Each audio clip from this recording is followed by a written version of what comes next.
Power star छकवा इतना गिरा हुआ इंसान हो सकता है, कभी सोच नहीं सकते हैं। मतलब कि सोचने वाली बात है। इनके पत्नी कोर्ट में आती है अंतिम सुनवाई के लिए।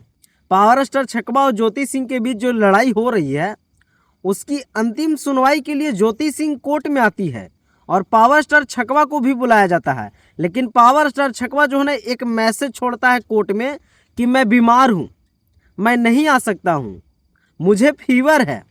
सोचने वाली बात है, इतना डरपोक कायर इंसान है, इसे तुम सपोर्ट करते हो? यह मौगा को सपोर्ट करते हो तुम लोग, जो एक पत्नी से डर रहा है और अपने पत्नी को जो है ना पूरा कोर्ट के चक्कर घुमवा रहा है। सोचने वाली बात है, ऐसे इंसान को तुम लोग सपोर्ट करते हो। धिक्कार है ऐसे पावर स्टार छकवा पर। और ये बोलता है कि जहां से हम शुरू होते हैं वहीं से लाइन शुरू होता है। साला शर्म करो थोड़ा सा भी। एक पत्नी को कोर्ट के चक्कर लगवा रहे हो और खुद जो है ना झूठ बोलकर घर में सोए हुए हो, डरपोक कहीं के। इस वीडियो को शेयर कीजिएगा और अच्छा लगा होगा ना तो कमेंट भी कीजिएगा। धन्यवाद।